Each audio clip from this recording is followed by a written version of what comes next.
जय श्री कृष्ण। राधे राधे। ओम नमः शिवाय। हर हर महादेव। लक्ष्मी नारायण भगवान की जय। वैसे तो भगवान के अनेक नाम हैं, जैसे गोपाल, मुरलीधर, माधव, केशव, मनमोहन। बहुत नाम है। भगवान का सबसे सुंदर नाम है भक्त वत्सल, जिसका अर्थ होता है वह जो नाम जो उसके भक्त प्रेम से बुलाएं और भगवान प्रसन्न हो जाएं। फिर चाहे बात भक्त शिरोमणि प्रहलाद की हो या भील कुल में जन्मी माता शबरी की हो, फिर चाहे सदना कसाई की हो या मीरा की अनन्य भक्ति की हो, भगवान ने हर बार अपने भक्तों की लाज रखी है। इसी में आती है गजेंद्र मोक्ष की कथा। जब भगवान अपने भक्त के बुलाने पर नंगे पांव चले आते हैं। ऐसी है यह अद्भुत कथा। अति प्राचीन काल की बात है। द्रविड़ देश के एक पांड्य वंशी राजा राज्य करते थे। उनका नाम था इंद्रदमुन। वे भगवान की आराधना में ही अपना अधिक समय व्यतीत करते। यद्यपि उनके राज्य में सभी और सुख शांति थी, प्रजा भी बहुत खुश थी और राजा भी अपना राज्य कार्य बहुत अच्छे से करते। वे कहते थे कि भगवान विष्णु ही मेरा राज्य संभाल रहे हैं, यह उन्हीं की कृपा है। राजा इंद्रदमुन के मन में आराध्य आराधना की लालसा उत्तरोत्तर बढ़ती ही गई। इस कारण वे राज्य को त्याग कर मल्य पर्वत पर रहने लगे। उनका वेश तपस्वियों जैसा था। सिर के बाल बढ़कर जटा के रूप में हो गए। वे निरंतर पर ब्रह्म परमात्मा की आराधना में तल्लीन रहते। उनके मन और प्राण भी श्री हरि के चरण कमलों में मधुकर बने रहते। इसके अतिरिक्त उन्हें जगत की कोई वस्तु न सुहाती। उन्हें राज्य, कोष, प्रजा, पत्नी आदि किसी प्राणी की स्मृति न रही। एक बार की बात है, राजा इंद्रदमुन प्रतिदिन की भांति स्नान से निवृत्त होकर सर्वसमर्थ प्रभु की उपासना में तल्लीन थे। उन्हें बाह्य जगत का तनिक भी ध्यान नहीं था। संयोगवश उसी समय महर्षि अगस्त्य अपने शिष्यों के साथ वहां पहुंच गए। लेकिन न पाद, न अर्घ, न स्वागत। मौन व्रती राजा इंद्रदमुन परम प्रभु के ध्यान में निमग्न थे। इससे महर्षि अगस्त्य बहुत ही क्रोधित हो गए। उन्होंने इंद्रदमुन को शाप दे दिया कि इस राजा ने गुरुजनों से शिक्षा नहीं ग्रहण की और अभिमानवश परोपकार से निवृत्त होकर मनमानी कर रहा है। ऋषियों का अपमान करने वाला यह राजा हाथी के समान जड़ बुद्धि है। इसीलिए इसे घोर अज्ञान में हाथी की योनि प्राप्त होगी। महर्षि अगस्त्य भगवत भक्त इंद्रदमुन को शाप देकर चले गए। राजा ने इसे भगवान का मंगलमय विधान समझकर प्रभु के चरणों में सिर रख दिया। क्षीर सागर में 10 सहस्त्र योजन लंबा चौड़ा ऊंचा त्रिकुट नाम का पर्वत था। वह पर्वत बहुत ही सुंदर था। पर्वतराज त्रिकुट की तराई में ऋतुमान नामक भगवान वरुण का क्रीड़ा नगर था। उसके चारों ओर दिव्य वृक्ष थे। वे वृक्ष सदा पुष्पों और फूलों से लदे रहते। उसी क्रीड़ा नगर में ऋतुमान के समीप पर्वत श्रेष्ठ त्रिकुट के गहन वन में हथिनियों के साथ अत्यंत शक्तिशाली और अमित पराक्रमी गजेंद्र रहता था। एक बार की बात है, गजेंद्र अपने साथियों के साथ प्यास से व्याकुल हो गया। वह कमल की गंध से सुगंधित वायु को सूंघकर एक विशाल सरोवर के तट पर जा पहुंचा। गजेंद्र ने उस सरोवर के निर्मल शीतल मीठे जल में प्रवेश किया। पहले तो उसने जल पीकर अपनी प्यास बुझाई, फिर जल में स्नान कर अपना श्रम दूर किया। उसके बाद उसने जल क्रीड़ा आरंभ कर दी। वह अपनी सूंड में जल भरकर उसकी फुहार से हथनियों को स्नान कराने लगा। तभी अचानक गजेंद्र ने सूंड उठाकर चित्कार की। पता नहीं किधर से एक मगर ने आकर उसका पैर पकड़ लिया। गजेंद्र ने अपना पैर छुड़ाने के लिए पूरी शक्ति लगाई, परंतु उसका वश नहीं चला। पैर नहीं छूटता था। अपने स्वामी गजेंद्र को देखकर हथनियां रोने लगी, रुदन करने लगी। वे सूंड उठाकर चिंघाड़ने लगी। गजेंद्र को बचाने के लिए सरोवर के भीतर बाहर दौड़ने लगी। उन्होंने पूरी चेष्टा की, लेकिन सफल नहीं हुई। उसके फलस्वरूप महर्षि अगस्त्य के शाप से राजा इंद्रदमुन ही गजेंद्र बने। गंधर्व श्रेष्ठ उहु महर्षि देवल के श्राप से ग्रह हो गए। वे भी अत्यंत पराक्रमी थे। संघर्ष चलता रहा। गजेंद्र स्वयं को बाहर खींचता, ग्रह गजेंद्र को भीतर खींचता। सरोवर का निर्मल जल गंदला हो गया। कमल दल शत विशत हो गए। जल जंतु व्याकुल हो उठे। गजेंद्र और ग्रह का संघर्ष एक सहस्त्र वर्ष तक चलता रहा। दोनों जीवित रहे। यह दृश्य देखकर देवगण भी हैरान हो गए। गजेंद्र का शरीर स्थिर हो गया। उसके शरीर में शक्ति और मन में उत्साह नहीं रहा, परंतु जलचर होने के कारण ग्रह की शक्ति में कोई कमी नहीं आई। उसकी शक्ति बढ़ गई। वह नवीन उत्साह से अधिक शक्ति लगाकर गजेंद्र को खींचने लगा। असमर्थ गजेंद्र के प्राण संकट में पड़ गए। उसकी शक्ति और पराक्रम का अहंकार चूर चूर हो गया। वे पूर्णतया निराश हो गया। किंतु पूर्व जन्म की निरंतर भगवत आराधना के फलस्वरूप उसे भगवत स्मृति हो आई। उसने निश्चय किया कि मैं कराल काल के भय से चराचर प्राणियों के शरण्य सर्वसमर्थ प्रभु की शरण ग्रहण करता हूँ। इस निश्चय के साथ गजेंद्र मन को एकाग्र करके पूर्व जन्म में सीखे श्रेष्ठ स्तोत्र द्वारा परम प्रभु की स्तुति करने लगा। गजेंद्र की स्तुति सुनकर सर्वात्मा सर्वदेव रूप भगवान विष्णु प्रकट हो गए। गजेंद्र को पीड़ित देखकर भगवान विष्णु गरुड़ पर आरूढ़ होकर अत्यंत शीघ्रता से सरोवर के पास पहुंचे। जब जीवन से निराश और पीड़ा से छटपटाते गजेंद्र ने हाथ में चक्र लिए भगवान विष्णु को तीव्रता से अपनी ओर आते देखा, तो उसने कमल का एक सुंदर पुष्प अपनी सूंड में लेकर ऊपर उठाया और बड़े कष्ट से कहा, नारायण भगवान, आपको नमस्कार है।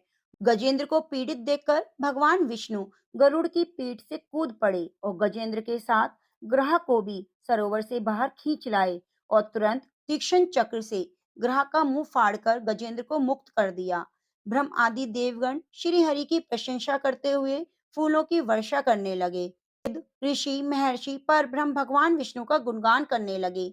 ग्रह दिव्य शरीरधारी हो गया। उसने विष्णु के चरणों में सिर रखकर प्रणाम किया और भगवान विष्णु के गुणों की प्रशंसा करने लगा। भगवान विष्णु के मंगलमय वरद हस्त से स्पर्श से पाप मुक्त होकर उहु गंधर्व ने प्रभु की परिक्रमा की और उनके त्रैलोक्य वंदित चरण कमलों में प्रणाम कर अपने लोक को चला गया। भगवान विष्णु ने गजेंद्र का उद्धार कर उसे अपना पार्षद बना लिया। गंधर्व सिद्ध देवगण उनकी लीला का गान करने लगे। गजेंद्र की स्तुति से प्रसन्न होकर भगवान विष्णु ने सबके समक्ष कहा, प्यारे गजेंद्र, जो लोग ब्रह्म मुहूर्त में उठकर तुम्हारी की हुई स्तुति से मेरा स्तवन करेंगे, उन्हें मैं मृत्यु के समय निर्मल बुद्धि का दान करूंगा। यह कहकर भगवान विष्णु ने पार्षद रूप गजेंद्र को साथ लिया और अपने दिव्य धाम को चले गए। प्रेम से बोलिए, ओम नमो भगवते वासुदेवाय नमः। लक्ष्मी नारायण भगवान की जय। कृष्ण ने भागवत पुराण में कहा है, जो मनुष्य गजेंद्र मोक्ष कथा का पाठ करेगा, उसके लिए कुछ भी असंभव नहीं होगा। वो मुझे प्राप्त करेगा। कथा सुनने से भी कृष्ण प्रिय बन जाएंगे। कब और कैसे करें यह पाठ? गजेंद्र मोक्ष कथा महात्म्यम यह एक ऐसी कथा है जिसके भाव पूर्वक सुनने से ही आंखें अश्रुपूर्ण हो जाती हैं। इस कथा में करुण रस और भक्ति रस का समन्वय है। यह उत्तम स्रोत श्रीमद् भागवत पुराण के अष्टम यानी 8वें स्कंद के दूसरे, तीसरे, चौथे अध्याय में वर्णित है। इस स्तुति को गजेंद्र अपने हृदय में भगवान को स्थिर कर मन में ही स्तवन करता है। इस स्तवन का पाठ ब्रह्म मुहूर्त में भगवान श्री हरि के सामने या कहीं भी भावपूर्वक कर सकते हैं। इसका निरंतर स्तवन करने से मनुष्य सभी पापों से मुक्त हो जाता है। उसके कष्टों का निवारण हो जाता है। मृत्यु बाद कभी नरक में नहीं जाता। ऐसा स्वयं भगवान का वचन है। गजेंद्र अपने पूर्ण जन्म में सीखे हुए श्रेष्ठ पाठ के द्वारा मन ही मन भगवान श्री हरि का ध्यान करने लगा। गजेंद्र ने कहा, जिनके प्रवेश करने पर, जिनको प्राप्त करके हमारा यह शरीर जागृत हो जाता है, जिनके सहारे यह पूरा जगत टिका हुआ है, मृत्यु के बाद कभी नरक में नहीं जाता। ऐसा स्वयं भगवान का वचन है। भगवान श्री हरि का ध्यान करते हुए श्रवण करते हैं। गजेंद्र मोक्ष स्तवन अपनी मति के द्वारा पिछले अध्याय यानी अध्याय 1 और 2 में वर्णित रीति से निश्चय करके भगवान को अपने हृदय में स्थिर करके गजराज अपने पूर्व जन्म में सीखकर याद किया हुआ सभी प्रकार से बार बार और सुनने लायक इस स्तवन का मन ही मन पाठ करने लगा। गजेंद्र ने कहा, जिनके प्रवेश करने पर, जिनको प्राप्त करके हमारा यह शरीर जागृत हो जाता है, जिनके सहारे यह पूरा जगत टिका हुआ है, जिनसे यह जगत की उत्पत्ति हुई है, जो स्वयं ही इनके रूप में और फिर भी जो विलक्षण और श्रेष्ठ है, ऐसे भगवान की मैं शरण लेता हूँ। अपने संकल्प के कारण शक्ति संकल्प से इस रचे हुए प्रकट काल और प्रलय काल में उसी प्रकार अप्रकट रहने वाले इस शास्त्र में प्रसिद्ध जगत के कारण रूप प्रभु मेरी रक्षा करें। समय के प्रभाव संपूर्ण लोकों के, ब्रह्मादि देवों के पंचभूतों में प्रवेश करने पर, संपूर्ण कारणों के उनकी प्रकृति में लीन हो जाने पर, उस समय दुर्गे और अपार अंधकार रूप प्रकृति की बच रही थी। उसी अंधकार से परे अपने परम धाम में सर्वव्यापक भगवान सभी और प्रकाशमान रहते हैं। वो मेरी रक्षा करे। अलग अलग रूपों से अपनी लीलाओं को प्रकार करने वाले, फिर भी भक्त लोग उनकी लीलाओं को नहीं समझ पाते। उसी प्रकार देवता, ऋषि मुनि आदि भी जिनकी लीलाओं को नहीं समझ सकते, तो साधारण मनुष्य कैसे जान पाएगा। ऐसे दुर्गम लीला करने वाले भगवान मेरी रक्षा करें। सभी प्रकार की आसक्ति रहित, सभी जीवों में आत्म बुद्धि रखने वाले, जो साधुओं के जैसे स्वभाव वाले हैं, ऋषि मुनिगण जिनके स्वरूप का साक्षात्कार करते हैं और अपनी इच्छा से वे ऋषिगण अखंड ब्रह्मचर्य आदि व्रत का, जिनके व्रतों का पालन करते हैं, वो प्रभु मेरी रक्षा करें। जिनका हमारी तरफ कर्म युक्त न हो तो जन्म होता है, या जो जन्म लेते हैं और ना ही जिनके द्वारा अहंकार प्रेरित कर्म होते हैं, जो निर्गुण स्वरूप वाले भी हैं और जिनका कोई नाम नहीं है, फिर भी समय समय पर सगुण रूप धारण करते हैं और जगत का कल्याण करते हैं, पोषण करते हैं, संहार करते हैं। अनंत शक्ति संपन्न उन भगवान पर ब्रह्म परमेश्वर को नमस्कार है। उन निर्गुण और सगुण स्वरूप वाले भगवान को बारंबार नमस्कार है। स्वयं ही प्रकाशित भगवान को नमस्कार है। मन और वाणी से जो परे है, ऐसे भगवान को बार बार नमन है। मोक्ष सुख देने वाले, मोक्ष की सुख की अनुभूति कराने वाले प्रभु को नमस्कार है। सात्विक गुणों को स्वीकार करके, शांत रजोगुण को स्वीकार करके, घोर और तमोगुण को स्वीकार करके प्रतिष्ठित होने वाले, भेदभाव रहित समभाव से रहने वाले प्रभु को नमस्कार है। शरीर की सभी इंद्रियों के स्वामी, पिंडों के ज्ञाता, सबके स्वामी, साक्षी रूप आपको नमस्कार है। अंतर्यामी जो बिना कुछ कहे सब कुछ जान लेते हैं, ऐसे प्रभु को नमस्कार है। सभी विषयों के ज्ञाता, सभी के कारण रूप, अविद्या के सूचित होने वाले, सभी विषयों में अविद्या रूप में आभाषित होने वाले आपको नमस्कार है।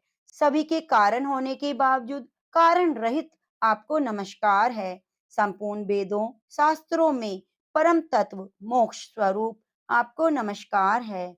जो त्रिगुण स्वरूपों में, काष्ठों में छिपे हुए ज्ञान में अग्नि है, जिनके मन में सृष्टि रचना की चेतना जागृत हो जाती है, ज्ञानी लोग भी आपको ज्ञान स्वरूप में प्रकाशित करते हैं, उन प्रभु को मैं नमस्कार करता हूँ।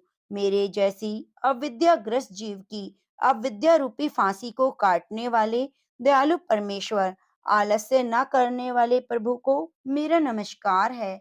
अपने ही अंश से संपूर्ण जीवों के मन में अंतर्यामी रूप में रहने वाले अनंत प्रभु को नमस्कार है। देह, पुत्र, परिवार, मित्र, घर, संपत्ति में आसक्त लोगों के द्वारा कठिनता से प्राप्त होने वाले सर्वसमर्थ प्रभु को मेरा नमस्कार है।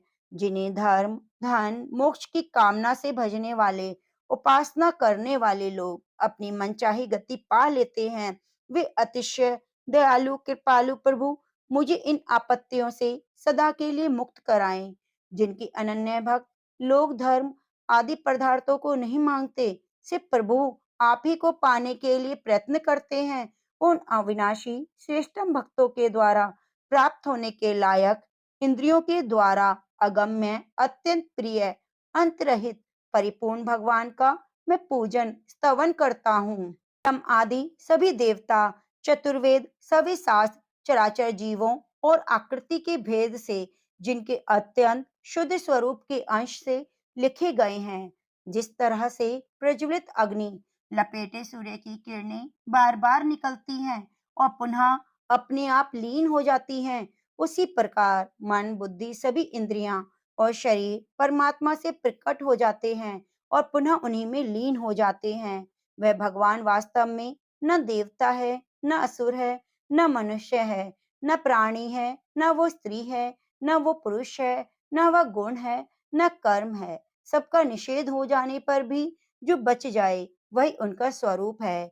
ऐसे प्रभु मेरा उद्धार करने के लिए आविर्भूत हो जाएं। मैं इस ग्रह के चंगुल से छूटकर जीवित नहीं रहना चाहता, क्योंकि इस अज्ञान हाथी से मुझे क्या लेना देना।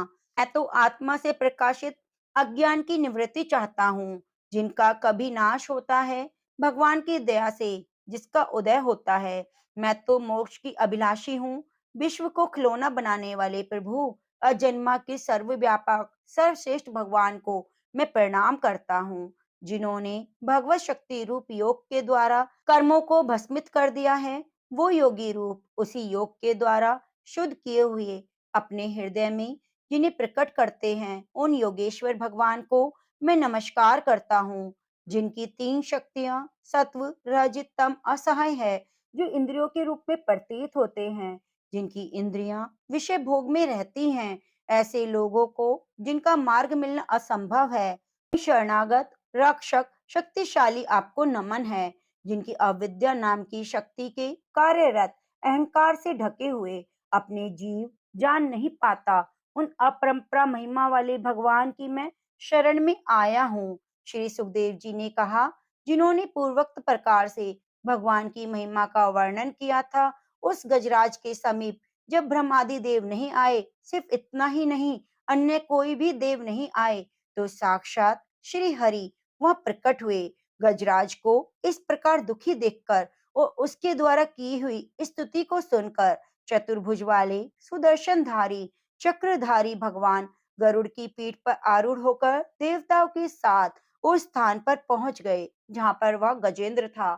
सरोवर के भीतर महाबली ग्रह के द्वारा पकड़े जाकर दुखी हुए उस हाथी ने भगवान श्री हरि को गरुड़ पर आते देखा। भगवान श्री हरि को देखकर अपनी सूंड को ऊपर उठाया, जिसमें उसने कमल का फूल ले रखा था, और बोला, सर्व पूज्य हरि नारायण, आपको नमस्कार है। उसे पीड़ित देखकर नारायण वहां झील पर उतर गए, ग्रह के मुख से उसे बचाकर निकाला और चक्र से उस ग्रह का मुंह चीर कर ग्रह के मुख से हाथी को बचा लिया। से बोलिए लक्ष्मी नारायण की जय। जय श्री कृष्णा, राधे राधे। ये मित्रों, उम्मीद करूंगी आपको गजेंद्र मोक्ष का स्तवन पसंद आया होगा। इस स्तवन को नित्य प्रति सुनने मात्र से हमारे सभी पाप कट जाते हैं और वैकुंठ धाम की प्राप्ति होती है। आप हमारे चैनल को सब्सक्राइब जरूर कीजिए और बेल आइकन को दबाना ना भूलें। आप हमारी धार्मिक कथा कहानियां सुनने के लिए हमारे चैनल से जुड़े रहिए। धन्यवाद।